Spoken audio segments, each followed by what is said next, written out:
ଏଇ ଜିନିଷଟାକୁ ଆଜି ମୁଁ ମାର୍କେଟରେ ପାଇଲି ଆଉ ମାର୍କେଟରେ ଦେଖିଲା ପରେ ଏଇ ଜିନିଷଟାକୁ ମୋତେ ଖୁସି ଲାଗିଲା। ଆପଣମାନେ ଭାବିବେ ଏଇଟା ତ ଗୋଟେ ସାଧାରଣ ଜିନିଷ, କିନ୍ତୁ ନାଇଁ ଆଜ୍ଞା, ଏଠି ଏଇଟା ମିଳେନି। ମାନେ ପିଆଜ ଷଣ୍ଢାଟା, ପିଆଜ ପତ୍ର ତ ଏଇଠି ୱାଇଡ଼ଲି ଆଭେଲେବୁଲ୍ ରହେ, କିନ୍ତୁ ପିଆଜ ଷଣ୍ଢାଟା ଏଠି ବହୁତ ହି କମ୍ ଟାଇମ୍ରେ ମିଳେ। ଏଇ ପିଆଜ ଷଣ୍ଢାରେ ଆମେ ଆଜି ଗୋଟେ ବହୁତ ହି ଟେଷ୍ଟି ଆଇଟମ୍ର ପ୍ରିପାରେସନ୍ କରିବା। ତ ସେଥିଲାଗି ଆଜି ଯେମିତି ତାକୁ ମାର୍କେଟରେ ଦେଖିଲି, କିଛି ନ ଭାବି ସାଙ୍ଗେ ସାଙ୍ଗେ ତାକୁ ନେଇ ଆସିଲି। ଏଠି ମୁଁ ଗୋଟେ ବଡ଼ ସାଇଜ୍ର ପିଆଜ ଆଉ ଗୋଟେ ବଡ଼ ସାଇଜ୍ର ଟମାଟରକୁ କାଟି ନେଇଛି। ପିଆଜ ଷଣ୍ଢାକୁ ବହୁତ ଭଲ ଭାବରେ କ୍ଲିନ୍ କରି ନେଇଛି। ଆଉ ପ୍ରଥମେ ତାର ଫୁଲକୁ ଆମେ କାଟି ନେବା, ଆଉ ତାପରେ ତାକୁ ଏମିତି ଛୋଟ ଛୋଟ ପିସ୍ କାଟି ନେବା। ଦେଖନ୍ତୁ ଏଇ ଫୁଲଟା ଯେମିତି କଟା ହେଇଛି, ପ୍ରଥମେ ଏଟାକୁ କାଟି ନେବା। ଏଇଟା ରଖିଲେ ଏଇଟା ପିତା ଲାଗେ ବୋଲି କୁହନ୍ତି, ମୁଁ ତ କେବେ ଟ୍ରାଏ କରିନି। ତାପରେ ଏମିତି ସାଇଜ୍ରେ ଏ ପିଆଜ ଷଣ୍ଢା ସବୁକୁ ଆମେ କାଟି ନେବା। ତାପରେ ଆଳୁକୁ ବି ଯେମିତି ଆମେ ଭାଜେ ସେମିତି ଲମ୍ବା ଲମ୍ବା କରିକି କାଟି ନେବା। ଯଦି ବଡ଼ ସାଇଜ୍ ଆଳୁ ଅଛି ତାକୁ ମଝିରେ 2 ଖଣ୍ଡ କରିଦିଅନ୍ତୁ, ତାହେଲେ ଯେମିତି ତାର ପିସ୍ ଗୁଡ଼ା ପିଆଜ ଷଣ୍ଢା ସହ ସମାନ ସେପ୍ର ଆସିବ ହାରି। ଏଇଟା ଛୋଟ ଆଳୁ ମୁଁ ନେଇଥିଲି, 2ଟା ଆଳୁ ମୁଁ ନେଇଛି।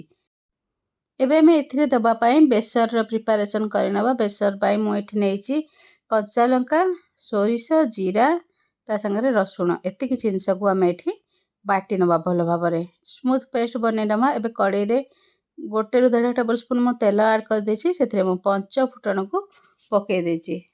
ତାପରେ ସେଥିରେ ପିଆଜକୁ ପକାଇଦେବା। ଆଉ ଆପଣମାନେ ନିହାତି ଜାଣିଥିବେ କି ଏଠାରେ ପିଆଜ ଷଣ୍ଢାରେ ପିଠଉ ମଧ୍ୟ କରାଯାଏ।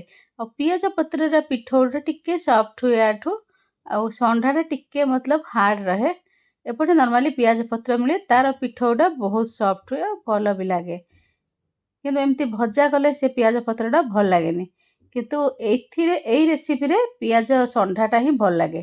ପତ୍ରଟା ପୁରା ସଫ୍ଟ ଥାଏ, ତେଣୁ ପୁରା ପାଣି ପାଣି ଚକଟା ଟାଇପ୍ର ହେଇଯାଏ। ଏଇଟା ଠିକ୍ରେ ହିଁ ବନେ। ତାପରେ ସବୁ ଜିନିଷକୁ ଏମିତି ପକାଇ ମୁଁ ଭାଜି ନେଇଛି। ପିଆଜରେ ଆଳୁ, ପିଆଜ ଷଣ୍ଢା, ଟମାଟର ସବୁ ଜିନିଷ ଆଡ଼୍ କରିଦେଇଛି। ଆଉ ଏବେ ଆମେ ଏଥିରେ ଲୁଣ ପକାଇଦେବା ସ୍ୱାଦ ଅନୁସାରେ। ତାକୁ ଅଳ୍ପ ଟିକେ ସମୟ ଢାଙ୍କିକି କୁକ୍ କରିନେବା। ଅଳ୍ପ ଟିକେ ସମୟ କୁକ୍ ହେଇସାରିଲା ପରେ ସେଥିରେ ପାଖାପାଖି 4 ଟେବୁଲ୍ ସ୍ପୁନ୍ ମୁଁ ଆଡ଼୍ କରିଦେଇଛି ସୋରିଷ ବଟା। ଆମ ପଟେ ତ ଏଇ ଜିନିଷଟାକୁ ପିଆଜ ଷଣ୍ଢା କୁହନ୍ତି, ଆପଣଙ୍କ ପଟେ ଏଟାକୁ କ'ଣ କୁହନ୍ତି ମୋତେ କମେଣ୍ଟ କରି ନିଶ୍ଚିନ୍ତ ଜଣାଇବେ। ଏବେ ହାଲକା ଟିକେ ପାଣି ଦେଇଦେବା। ଆପଣମାନେ ଦେଖିପାରୁଥିବେ ଯେହେତୁ ଏଟା ଡ୍ରାଏ ହେଇଗଲାଣି, ପିଆଜ ଷଣ୍ଢାରୁ ଏବେ ଟିକେ ଅଫ୍ ସିଜନ୍ ହେଇଗଲାଣି, ସେଥିଲାଗି କମ୍ ପାଣି ବାହାରିଲା।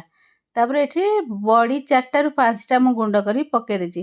ଏଇଟାକୁ ପାଖାପାଖି 3 ଜଣ ଲୋକଙ୍କର ଖାଇବା ପାଇଁ ମୁଁ ପ୍ରିପାରେସନ୍ କରୁଛି।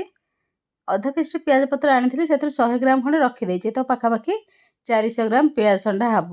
ଆଉ ଯେମିତି ସଫ୍ଟ ହେଇ ଆସିବ ଦେଖନ୍ତୁ, କୁକ୍ କରିବା ପରେ ଏଇଟା ସଫ୍ଟ ହେଇ ଆସିଲା ପରେ ଆମେ ତାକୁ ସର୍ଭ କରିବା। ଆପଣମାନେ ଚାହିଁଲେ ଏଇଟା ନର୍ମାଲି ବାଟି ବସାକୁ କହନ୍ତି, ଆପଣମାନେ ଚାହିଁଲେ ସବୁ ଜିନିଷକୁ ଏକାଠି ଗୋଳେଇକି ବି ଯଦି କଡ଼େଇରେ ବସେଇଦେବେ ତାହେଲେ ବି ଏଇଟା ବହୁତ ଭଲ ବନିଥାଏ। ତା ସହ ଏଠି ମୁଁ ଦେଖନ୍ତୁ ସର୍ଭ କରିଛି ତାକୁ ରୁଟି ସହ। ଆପଣମାନେ ଚାହିଁଲେ ତାକୁ ଭାତ ସହ ବି ସର୍ଭ କରିପାରିବେ। ନର୍ମାଲି ବେସର ଖାଇବା ସବୁ ଓଡ଼ିଶାରେ ସମସ୍ତେ ଭାତ ସହ ଖାଇବା ପାଇଁ ହିଁ ପସନ୍ଦ କରନ୍ତି। ଚାଲନ୍ତୁ ଦବା ସ୍ୱାମୀକି ଖାଇବା ଆଉ ପଚାରିବା କେମିତି କ'ଣ ଲାଗୁଛି। ନିଅ ଖାଅ, କୁହ କେମିତି ଲାଗୁଛି, ଖାଇକି କୁହ କେମିତି ଲାଗୁଛି।